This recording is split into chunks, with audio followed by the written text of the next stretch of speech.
அல்ஹம்துலில்லாஹி ரபில் ஆலமீன். அல்லாஹும்ம ஸல்லி அலா முஹம்மதின் வல ஆலி முஹம்மதின் வபாரிக் வசல்லிம் அலைஹி. அஸ்ஸலாமு அலைக்கும் வரஹ்மத்துல்லாஹி வபரகாத்துஹு.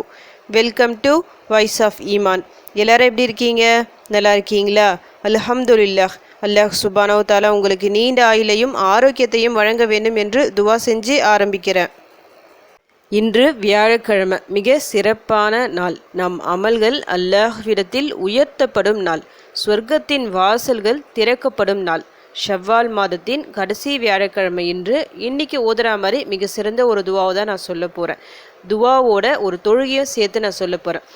கடமையான தொழுகை 5 வேளை தொழுகை. இந்த 5 வேளை தொழுகையை விட எந்த காரணத்துக்கும் அனுமதி இல்லவே இல்லை. இதை விடவே கூடாது. கண்டிப்பாக நீங்கள் கரெக்டாக அந்தந்த நேரத்தில், குறித்த நேரத்தில் தொழ வேண்டும். இப்படி ஒவ்வொரு வேளை தொழுதுட்டு நம்ம துவா செஞ்சாலே, தொழுகையின் சஜிதால நம்ம துவா செஞ்சாலே நம்முடைய பல பிரச்சனைகள் தீரும். அதற்கு நிச்சயமாக அல்லாஹ் ஒரு வழி காட்டுவான். இருந்தும் நாம் துவா செய்கிறோம், தொழுதுட்டு துவா செய்கிறோம், ஆனால் ஏதோ ஒரு விதத்தில் தள்ளி கொண்டே போகிறது என்றால் உபரியான வணக்கங்களை கொண்டு அல்லாஹ்வை நெருங்க நாம் முயற்சி செய்ய வேண்டும். உபரியான வணக்கங்கள்லாம் நான் ஏற்கனவே சொல்லியிருக்கிறேன். தஹஜுத் தொழுகை, துஹா தொழுகை, நஃபில் தொழுகை சொல்லிட்டு நீங்கள் இந்த மாதிரி தொழுதுட்டு நீங்கள் துவா செய்யும் போது கூடிய சீக்கிரம் நல்ல ஒரு நற்செய்தியை நீங்கள் எதிர்பார்க்கலாம். நஃபில் தொழுகையை பொறுத்த வரைக்கும் அதிலும் சில வகைகள் இருக்குது. அதாவது நாம் ஏதாவது தப்பு செஞ்சிட்டோம்னு நினச்சோம்னா, அப்படி இல்லைனா கூட டெய்லியும் தௌபா நஃபில் தொழுகையை சொல்லிட்டு ஒரு 2 ரக்காவது நீங்கள் டெய்லியும் தொழுதுட்டு வரும்போது இன்ஷால்லா அதன் மூலமாக கூட உங்கள்கிட்ட பல பிரச்சனைகள் தீரும். அதே போல் இஸ்திகாரா தொழுகை சொல்லிட்டு ஒரு தொழுகை இருக்குது. ஏதாவது ஒரு காரியம் நீங்கள் செய்ய போகிறீங்க, அதில் குழப்பம் உங்களுக்கு ஏற்படுது. இப்படியா அப்படியா, இது செய்யலாமா அது செய்யலாமா சொல்லிட்டு ஒரு குழப்பம் ஏற்படும். அந்த மாதிரி குழப்பம் ஏற்படுற சமயங்களில் இந்த இஸ்திகார தொழுகையை நம்ம நியத்து வச்சு தொழுதுட்டு துவா செய்யும் போது அதற்கு சொல்லிட்டு ஒரு துவா இருக்குது. அந்த துவாவை செஞ்சுட்டு நம்ம கொஞ்சம் காத்திருக்கணும். ஒரு 2 நாள் 3 நாள் அது மாதிரி காத்துட்டு இருக்கும்போது இன்ஷா அல்லாஹ் அது குறித்த நல்ல செய்தி நம்ம மனசில் அல்லாஹ் வெளிப்படுத்துவான். நம்ம மனசுலேயே தோன்றும், இது பண்ணால் சரியாக வரும் சொல்லிட்டு. அந்த மாதிரி நீங்கள் தொழலாம். ஹாஜத் நஃபில் தொழுகை, நமக்கு ஏதாவது ஒரு தேவை இருக்குது, நீண்ட நாள் ஒரு தேவை இருக்குது, அந்த தொழுகைக்காக நீங்களே நியத்து வச்சுக்கலாம். ஹாஜத் நஃபில் தொழுகை தொழுகிறேன், இத்தனை ரக்காத் சொல்லி எத்தனை ரக்காத் வேணாலும் நீங்கள் தொழலாம். 2 ரக்காத்தாக தொழணும். அதை தொழுதுட்டு சிறப்பான துவாக்களை நம்ம ஓதி துவா செய்யும்போது இன்ஷால்லா கூடிய சீக்கிரம் நல்ல செய்தி நமக்கு கிடைக்கும். அந்த வகையில் இன்றைக்கி நான் ஹாஜத் நஃபில் தொழுகை தான் நான் சொல்கிறேன். இதை பற்றி நான் ஏற்கனவே டீட்டெயிலாக வீடியோ போட்டுட்டேன். அதனால் நான் சுருக்கமாக சொல்லிடுறேன். இன்றைக்கி வியாழக்கிழமையில் மஹ்ரிப் தொழுதுட்டு ஒரு 2 ரக்காத்தா இல்லை 4 ரக்காத்து 6 ரக்காத்து 8 ரக்காத்து உங்கள் விருப்பப்படி நீங்கள் நியத்து வச்சு தொழுங்க. தொழுதுட்டு இது மாதிரி ஹாஜத் நஃபில் தொழுகை தொழுகிறேன்னு சொல்லிட்டு நீங்கள் தொழுதுங்க. யாருக்கிட்டையும் பேச வேண்டாம். மஹ்ரிப் தொழுதுட்டு யாருக்கிட்டையும் பேசாமல் அதே இருப்பில் அப்படியே ஏஞ்சி நீங்கள் ஹாஜத் நஃபில் தொழுதுட்டு நான் ஒரு திக்ரு சொல்கிறேன், ஒரு துவா சொல்கிறேன். இது 2த்தையும் நீங்கள் ஓதணும். 100 முறை ஓதணும். ஓதிட்டு உங்கள் தேவைகளை நீங்கள் கேட்டு பாருங்கள். எப்படிப்பட்ட தேவையும் நிச்சயமாக நிறைவேறும். அது ஒரு நாளில் கூட இருக்கலாம், 24 மணி நேரத்தில் கூட அல்லாஹ் உங்களுக்கு நற்செய்தியை தருவான். வீடு தேடி வரும் உங்களுக்கு அந்த நற்செய்தி. அந்த அளவுக்கு பவர்ஃபுல்லாக துவாவும் திக்ரும் தான் நான் சொல்ல போகிறது. பவர்ஃபுல்லான தொழுகையை கொண்டு அல்லாஹ்விடம் நீங்கள் உதவி செய்கிறீங்க. நிச்சயமாக இது வீண் போகவே போகாது. இந்த மாதிரி ஒவ்வொரு வியாழக்கிழமை நீங்கள் தொழலாம். நினச்சா நீங்கள் டெய்லியும் கூட தொழலாம். 2 ரக்காத் சொல்லிட்டு ஹாஜத் நஃபில் தொழுகை உங்கள் தேவைகள் எல்லாமே பூர்த்தியாகும். அப்படி முடியல, டைம் இல்லைன்னா வியாழக்கிழமை வியாழக்கிழமை இருந்தால் மஹ்ரிப் தொழுதுட்டு நீங்கள் நஃபில் தொழுகை தொழலாம். வெள்ளிக்கிழமை தொழுவதாக இருந்தால் ஃபஜர் தொழுகை, அப்படி இல்லைன்னா ஜும்மா தொழுகை, இதற்கு பிறகு நீங்கள் நஃபில் தொழுகை தொழலாம். தொழுதுட்டு துவா செய்யலாம்.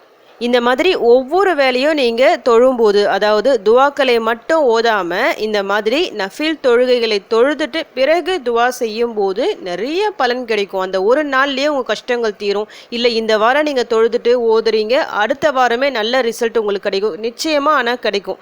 ஏன்னா இந்த தொழுகை, இந்த துவா, இந்த திக்ர் 3மே மிக மிக பலம் வாய்ந்தது. அதுவும் சிறப்பான வியாழக்கிழமை அன்னைக்கு நாம் தொழுதுட்டு ஓத போகிறோம். அதில் முதல்ல ஓத வேண்டிய திக்ரு சுப்ஹானல்லாஹி வபிஹம்திஹி, சுப்ஹானல்லாஹி வபிஹம்திஹி, அல்லாஹ்வை போற்றி புகழ்ந்து அவன் தூயவன் என துதிக்கிறேன். இதை ஃபஸ்ட்டு 100 முறை ஓதிக்கிங்க. இது ஒரு பாவ மன்னிப்பிற்கான துவா தான். கூடவே இந்த துவாவிற்கு என்ன சிறப்பு இருக்குன்னா, 100 முறை ஓதுனா நம்முடைய பாவங்கள் கடல் நுரையளவு இருந்தாலும் சரி அது எல்லாத்தையும் அல்லாஹ் அழிச்சிடுவான். அதோடு இல்லாமல் அல்லாஹ்விற்கு பிடித்த வார்த்தைகள், ஒரு திக்ரு சிம்பிளாக இருக்கணும், அல்லாஹ்விற்கு பிடிச்ச மாதிரி இருக்கணும், நமக்கு நிறைய பலன் தரக்கூடியதாக இருக்கணும்னா இந்த ஒரு திக்ரை செலக்ட் பண்ணிக்கிங்க. டெய்லியும் நீங்கள் இதை நீங்கள் ஓதிட்டு வரலாம். காலையில் 100 முறை, மாலை 100 முறை சொல்லிட்டு ஓதிட்டு வரலாம். இப்போது இந்த 2 ரக்காத் நீங்கள் நஃபில் தொழுறீங்களா? நான் கம்மியாக தான் சொல்கிறேன். 2 ரக்காத் சொல்லிவிட்டு நீங்கள் அதிகமாகவும் தொழலாம். உங்கள் விருப்பம் 4, 6, 8, 10 எவ்வளோ நாள் தொழுதுக்குங்க. தொழுதுட்டு ஃபஸ்ட்டு இந்த ஒரு திக்ரை 100 முறை ஓதிக்கிங்க. அடுத்து ஓத வேண்டிய துவா லா இலாஹ இல்ல அந்த சுபஹானக்க இன்னி குந்து மினஸ் ஸாலிமீன். உன்னை தவிர வணக்கத்திற்குரிய நாயன் யாருமில்லை, நீ மிகவும் தூய்மையானவன், நிச்சயமாக நான் அநியாயக்காரர்களில் ஒருவனாகி விட்டேன். இந்த துவாவை தெரியாதவங்க யாருமே இருக்க முடியாது. எல்லாருக்குமே மனப்பாடமாக தெரிஞ்ச ஒரு துவா. யூனுஸ் அலைஹிஸ்ஸலாம் அவர்கள் மீன் வயிற்றினுள் இருந்தபோது ஓதிய துவா. எல்லா சமயங்களும் இந்த துவாவை நீங்கள் ஓதலாம். என்ன தேவை உங்களுக்கு ஆக வேண்டி இருந்தாலும் சரி, இந்த ஒரு துவாவை அதிக எண்ணிக்கையில் ஓதி துவா செஞ்சு பாருங்க. நிச்சயமாக அல்லாஹ் உங்கள் தேவையை பூர்த்தி செய்வான். இன்னைக்கு ஓதி கிடைக்கலையா, நாளைக்கு ஓதுங்க. தொடர்ந்து ஒரு வாரம் நீங்கள் ஓதுனாலே நல்ல ஒரு பலன் கிடைக்கும். அந்த அளவுக்கு பவர்ஃபுல்லான ஒரு துவா, குரான்ல இருக்கிற துவா.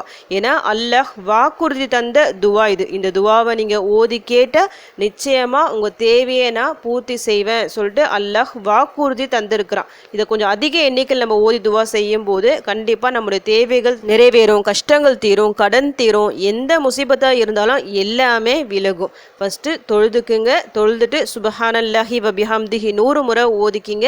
அதே போல் இந்த ஒரு துவாவையும் 100 முறை, நான் குறைந்தபட்சம் சொல்கிறேன் 100 முறை. நீங்கள் விருப்பப்பட்டால் 200, 300லாம் ஓதுனா இன்னும் உங்களுக்கு பவர்ஃபுல்லாக இருக்கும். அந்த மாதிரி கூட நீங்கள் ஓதி துவா செய்யலாம். 313 முறைலாம் ஓதுவாங்க இந்த ஒரு துவாவை. லா இலாஹ இல்லா அந்த சுபஹானக்க இன்னி குந்து மினஸ் ஸாலிமீன் 313 முறை ஓதி துவா செய்யும்போது நல்ல ஒரு ரிசல்ட் கிடைக்கும். இந்த 2 ஒரு துவாக்களையும் ஓதி அப்புறமா உங்கள் தேவை என்னவோ அல்லாஹ்விடம் கையேந்தி துவா செய்யுங்க. அழுது கேளுங்க. குறிப்பாக சஜிதால நீங்கள் கேளுங்க, எல்லா கஷ்டமும் தீரும். இந்த வியாழக்கிழமை உங்கள் கஷ்டங்கள் தீரக்கூடிய நாளாக கூட இருக்கலாம். அப்படி இல்லைனா நாளைக்கு ஒரு நற்செய்தியே கிடைக்கும். இல்லைனா தொடர்ந்து ஒரு 2-3 நாள் இதே அமலை செஞ்சுக்கிட்டே வாங்க.